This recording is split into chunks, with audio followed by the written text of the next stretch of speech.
siin Viimsi ubinoidise võistlus teist aastat järjest.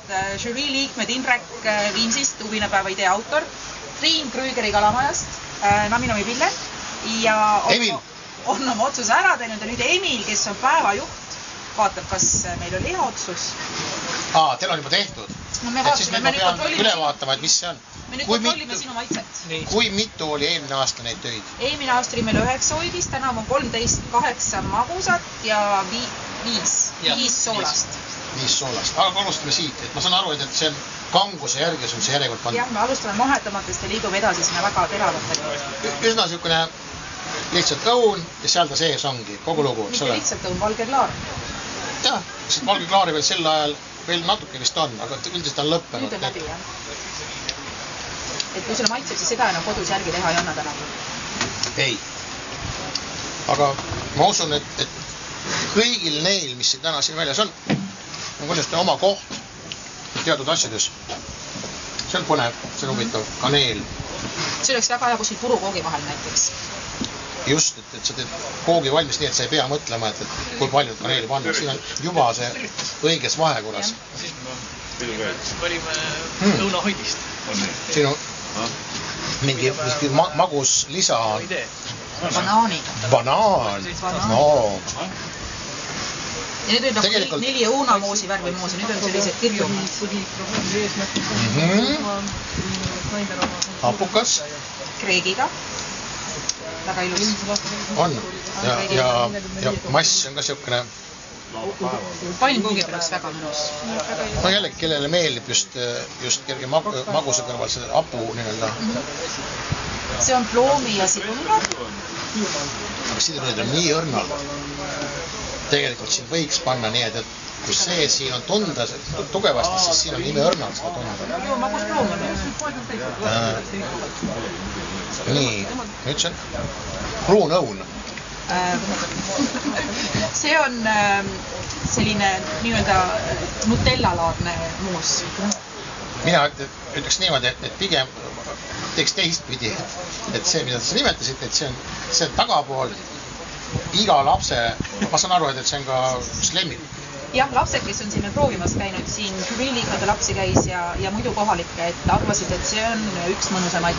See ongi nagu šokolaadi lisandiga või kakao lisandiga, et ongi selline lastele suunatud rohkem. No, need 2 viimast on hästi täiuslikult, ütleme, nendes on rohkem sellist, et ohoo, mis tõesti õunast saab sükust asja ka teha. Et pigem nagu üllatused.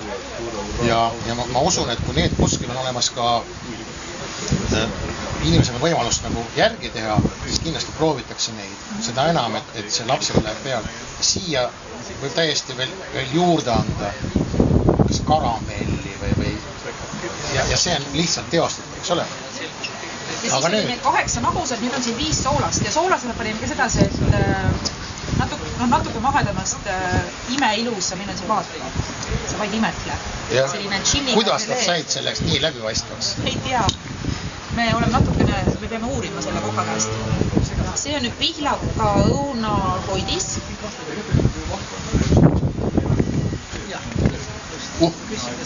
Liha kõrvale. Juustu kõrvale. Ma arvan, et lihtsalt peaks laua peale. Oli ta lihtsalt laua peale, lihtsalt põgimiseks. Täiesti nõus sinuga. Täiesti nõus. Mis selle hoidise nüüd see kõigepealt on see tilgakene? Ahaa. See on hea. Minu jaoks oli see paras üllatus, sest õunakompott iseenesest on väga tavaline Eestis, aga meie kodusiteks ongi tehtud ainult suhkruleemes õunatükke. Aga siin on marinaadi pandud, kergelt äädikalt lisatud ja vürts on minule väga meeldis. See vürts teebki selle just jälle jõululaud. Jõululauale pihlakate ja paradiisõudlased või kõrvale. Geniaalne. See on täiesti huvitav. Aga proovi nüüd seda tšilliga siit näiteks. Oota, ma võtan järjest, sest ma tahaks ka jõuda lõpuks selle kohani. See on ka õun ja pihlakas. See on rohkem selline salatilaadne. Kui see oli selline moos, siis täpselt sama komponendid, nüüd siin on sellises salati vormis rohkem. See on tundub pehme ka. Et tal ei ole seda nii-öelda teravuse serva ei olegi. Aha. Siin on rosinat, tomatid või? Tomatit. See on igasugused asju sisse pandud. See on pigem selline leetsulaadne. Jah. Ja nüüd, kas peavad vastu mu meeled? Nüüd on meil selle asja nimi on Õuna Chili Nuggetis. Ja me tegelikult isegi teame, kes selle tegi, see on kohalik proua Ivi Rätsev, kes eelmine aasta võitis 2 auhinda hoidiste konkursil. On tänavus siis esineb sellise toreda hoidisega. Ossa.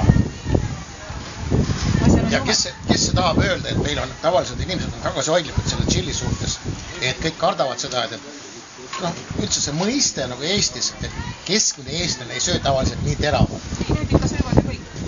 Mis mõiste üldse on keskmine eestlane? Sulle tundub vahest, et see on niisugune kuidagi välja mõeldud mingisugune lause või fraas, millel ei ole mingisugust nii palju, kui on inimesi, nii palju on erinevat, eks ole, nii maitsmised kui ka neid arusaamised, kuidas su meeled on üles ehitatud. No minul on kodus väiksed lapsed, kes kõik hea meelega söövad chillit, sest nad on algusest peale meile chilli asja pakutud. Nad söövad ka väga hea meelega seda kõige mahedama maitselist õunapüreid.